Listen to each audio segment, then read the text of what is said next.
ஒளியை பிரதிபலிக்கவும் செய்கிறான், அவன் ஒளியால் ஆக்கப்பட்டவன் என்றெல்லாம் நீங்கள் சொன்னீர்கள். அதாவது நூர். அது எனக்கு சரியாக புரியவில்லை. டாக்டர் வில்லியம் கேம்பலுக்கு நான் அளித்த மறுப்பு வாதத்தை சரியாக புரிந்து கொள்ள முடியவில்லை என்று சகோதரர் கேட்டிருக்கிறார். நூரையும் அல்லாவையும் குறித்து திருக்குரானில் சூரா அந்நூர் அத்தியாயம் 24 வசனம் 35, அதாவது அல்லாதான் நூற சமாவாத்தி ஒலர்ல என்று சொல்கிறது. அல்லாவே வானத்திற்கும் பூமிக்கும் ஒளியாக இருக்கிறான்.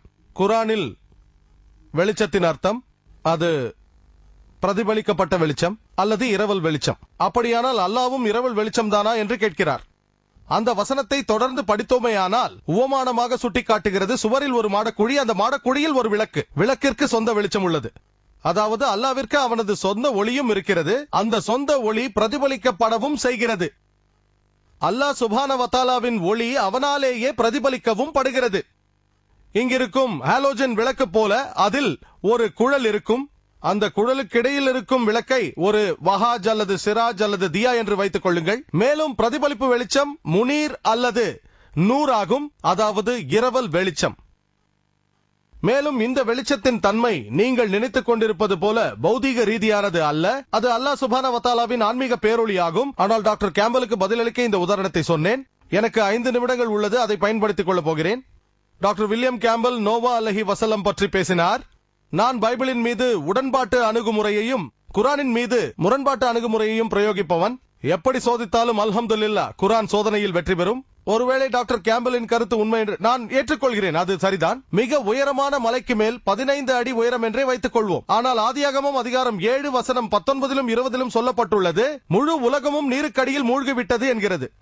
ஆயினும் நமக்கு தொல்பொருள் ஆய்வு சொல்வதென்னவென்றால், மரபியல் ரீதியாக நோவாவின் காலத்தை ஆராய்ந்தால் கிமு 21 22 நூற்றாண்டு என்று தெரிய வருகிறது. தொல்பொருள் ஆய்வு ஆதாரத்தின்படி கிமு 21 22 நூற்றாண்டுகளில் பாபிலோனில் 3ஆம் அரசு மரபும் எகிப்தில் 11ஆம் அரசு மரபும் ஆட்சியில் இருந்ததாக குறிப்பிடப்பட்டுள்ளது. ஆனால் இப்படி ஒரு வெள்ளம் ஏற்பட்டதற்கான எந்த ஒரு சாட்சியும் இல்லை. ஆகவே தொல்பொருள் சான்றுகளின்படி இந்த உலகம், அதாவது இந்த முழு உலகமும் கிமு 21 22 நூற்றாண்டில் தண்ணீருக்கு அடியில் மூழ்கி இருக்க வாய்ப்பு இல்லை என்று தெரிய வருகிறது. இது குறித்து குரான் என்ன சொல்கிறது? குரான் என்ன சொல்கிறது? முதலாவது குறிப்பு, குரான் எந்த காலத்தையும் குறிக்கவில்லை. கிமு 21 அல்லது கிமு 50 என்று எந்த காலத்தையும் குறிக்கவில்லை. இரண்டாவது குறிப்பு, உலகம் முழுவதும் மூழ்கிவிட்டதாக குரானில் எங்கும் சொல்லப்படவில்லை. நோவா அலைஹி வஸல்லம் மற்றும் அவரது சமூகம் பற்றி பேசுகிறது. ஒரு சிறு கூட்டமாக இருந்திருக்கலாம், பெரிய கூட்டமாகவும் இருந்திருக்கலாம்.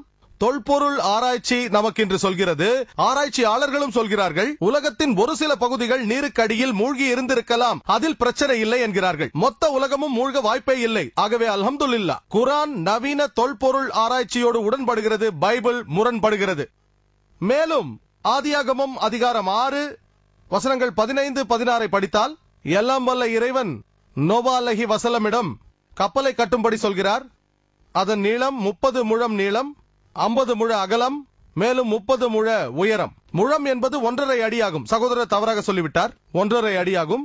நியூ இன்டர்நேஷனல் வெர்ஷன் சொல்கிறது 450 அடி நீளம், மேலும் 75 அடி அகலம், அதோடு ஏறக்குறைய 45 அடி உயரம், அதாவது 30 முழம். நான் கணக்கு போட்டு பார்த்தேன். இதை அளந்து பார்த்தால் 1,50,000 கனசதுர அடிக்கும் குறைவாகவே வருகிறது. பரப்பளவு 33,750 சதுர அடியாகும். 3 அடுக்குகள் இருந்ததாக பைபிள் சொல்கிறது. தரைத்தளம், 1ஆம் மாடி, 2ஆம் மாடி. பரப்பளவை 3ஆல் பெருக்கினால் 1,01,250 சதுர அடி ஆகும். இதுதான் பரப்பளவு. கற்பனை செய்யுங்கள், உலகில் உள்ள எல்லா ஜீவராசிகளின் ஒரு ஜோடியை உள்ளடக்க எவ்வளவு இடம் தேவைப்பட்டது? 1,01,250 சதுரடி. கற்பனை செய்யுங்கள், இது சாத்தியமா? உலகத்தில் லட்சக்கணக்கான உயிரினங்கள் உள்ளது. இப்போது நான் இந்த அரங்கத்திற்கு 10 லட்சம் பேர் வந்தார்கள் என்று நான் சொன்னால் நம்புவீர்களா? எனக்கு நினைவுள்ளது, சென்ற ஆண்டு கேரளாவில் சொற்பொழிவாற்றினேன். அங்கு 10 லட்சம் பேர் இருந்தார்கள். அல்லாவின் கருணையால் அதுதான் நான் கலந்து கொண்ட பெரிய கூட்டம். 10 லட்சம் பேர் என்னால் கடைசி வரை பார்க்க முடியவில்லை. அது ஒரு அரங்கம் அல்ல, அது ஒரு கடற்கரை. என்னால் யாரையும் பார்க்க முடியவில்லை. முன்னால் இருந்த சிலரை மட்டுமே பார்க்க முடிந்தது. 10 லட்சத்தில் ஒரு சிலரை மட்டுமே பார்க்க முடிந்தது. 10 லட்சம் என்றால் எவ்வளவு பெரியது என்று வீடியோ கேசட்டை பார்த்தால் தெரியும். அரபாவை போல அங்கு 25 லட்சம் பேர் கூடியிருப்பார்கள். ஆனால் வெறும் 1,01,250 சதுர அடியில் அல்லது 1,50,000 முழ நீள பரப்பளவில் வாய்ப்பே இல்லை. அதற்கு மேலாக 40 நாட்கள் தங்கினார்களாம், உண்டார்களாம், மலஜலங்கள் கழித்தார்களாம். இந்த அரங்கத்தில் 10 லட்சம் பேர் வந்தார்கள் என்றால் நம்புவீர்களா? ஆகவே இது விஞ்ஞான முரண்பாடு. விஞ்ஞானத்தோடு அடியோடு முரண்படுகின்ற பல விஷயங்கள் பைபிளில் உண்டு. அடுத்த கேள்வியை பின்னால் இருக்கும் மைக்கிலிருந்து டாக்டர் கேம்பலிடம் கேட்க வேண்டும். டாக்டர் சாகிர், குரானில் தப்பு தவறுகள் இல்லை என்று தயவு செஞ்சு மன்னிக்கணும். இந்த கேள்வியானது டாக்டர் கேம்பலுக்கு. சரி, உங்க வாய்ப்புக்கு அடுத்து சகோதரர் டாக்டர் கேம்பலிடம் தான் கேட்க வேண்டும். எஸ், இது ஒரு கேள்வி மட்டுமல்ல, இது ஒரு பரிசோதனையும் கூட. டாக்டர் வில்லியம் கேம்பலுக்கு, நீங்கள் ஏன் உங்களை பரிசோதித்து பார்க்க கூடாது? அதாவது பைபிளில் சொல்லியபடி மார்க் 16ஆம் அதிகாரம் 17 மற்றும் 18ஆம் வசனங்களில் உள்ளபடி நீங்கள் ஓர் உண்மையான கிறிஸ்துவ விசுவாசி என்பதை மக்கள் மன்றத்தில் இப்பொழுதே நீங்கள் நிரூபித்து காட்டுங்கள்.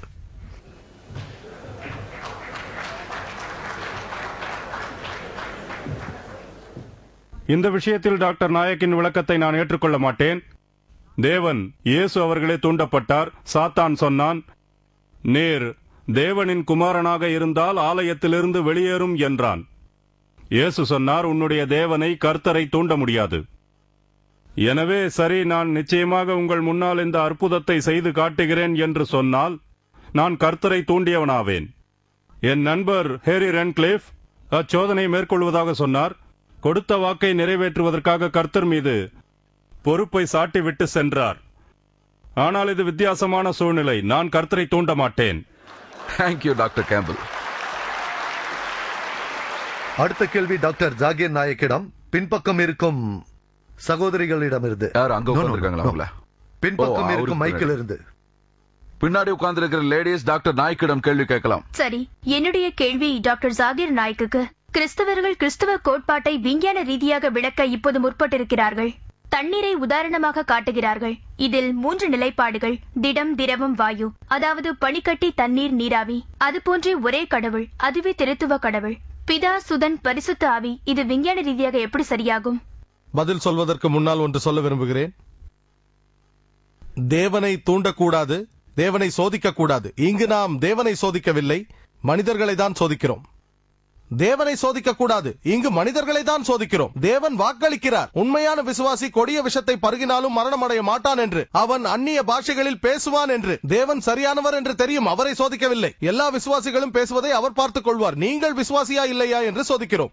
இப்பொழுது சகோதரியின் கேள்விக்கு வருவோம். அதாவது திருத்துவ கோட்பாட்டை விஞ்ஞான ரீதியாக நிரூபித்திட சிலர் முயற்சிக்கிறார்கள். தண்ணீர் 3 நிலைகளில் இருக்கக்கூடும் அல்லவா? திடம், திரவம், வாயு. பனிக்கட்டி, தண்ணீர், நீராவி போல. அது போன்றே தேவனுக்கும் 3 அம்சங்கள் உண்டு: பிதா, குமாரன், பரிசுத்த ஆவி. இதற்கு என்ன பதில் சொல்ல? விஞ்ஞான பூர்வமாக இது சரியா? தண்ணீர் 3 நிலைகளில் இருக்கும் என்று நான் ஏற்றுக்கொள்கிறேன். திடமாக, திரவமாக, வாயுவாக, பனிக்கட்டி, தண்ணீர், நீராவி. ஆனால் விஞ்ஞான ரீதியாக இதுவும் தெரியும், தண்ணீரின் சேர்மானங்கள் அப்படியே இருக்கும். H2O, 2 அணு ஹைட்ரோஜன், 1 அணு ஆக்சிஜன். இது ரசாயன விளக்கம். இந்த சேர்மானங்கள் அப்படியே இருக்கும், உருவங்கள் மற்றும் மாறிவிடும், அதில் எந்த பிரச்சனையும் இல்லை. இப்போது திருத்துவத்தை பற்றி பார்ப்போம். திருத்துவம் என்றால் என்ன? பிதா, குமாரன், பரிசுத்த ஆவி. உருவம் மாறும் என்கிறார்கள். ஒரு வாதத்திற்காக அதை ஏற்றுக்கொள்வோம். ஆனால் சேர்மானங்கள் மாறுமா? தேவனும் பரிசுத்த ஆவியும் ஆவி சார்ந்தவை. மனித இனத்தவர் தசை எலும்புகள் கொண்டு உருவாக்கப்பட்டவர். அவை ஒன்றல்ல. மனிதன் உயிர் வாழ சாப்பிட வேண்டும், தேவன் உயிர் வாழ சாப்பிட தேவையில்லை. அவர்கள் ஒன்றல்ல.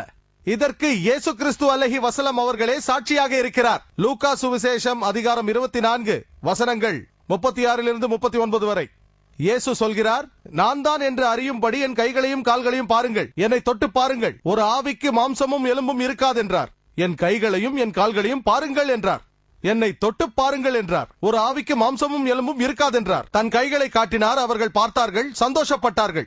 மேலும் அவர் புசிப்பதற்கு ஏதாவது இருக்கிறதா என்று கேட்டார். அவர்கள் பொரித்த மீனையும் தென்கூட்டு துணிக்கையையும் கொடுத்தார்கள். அதை அவர் புசித்தார். எதை நிரூபிக்க? தான் தேவன் என்றார். தான் தேவன் இல்லை என்று நிரூபிக்க. அதை அவர் சாப்பிட்டார். அவருக்கு மாமிசமும் எலும்பும் இருந்தது. ஆவிக்கு மாமிசமும் எலும்பும் இருக்காது. ஆகவே பிதா, குமாரன், பரிசுத்த ஆவி, அதாவது இந்த ஒருங்கிணைந்த திருத்துவமானது எல்லாம் வல்ல இறைவன் ஆக முடியாது என்பது விஞ்ஞான பூர்வமாக நிரூபணமாகிறது. மேலும் திருத்துவம் என்ற கோட்பாடு, திருத்துவம் என்ற வார்த்தை பைபிளில் எங்குமே சொல்லப்படவில்லை. திருத்துவம் என்ற வார்த்தை பைபிளில் இல்லை. ஆனால் குரானில் உள்ளது.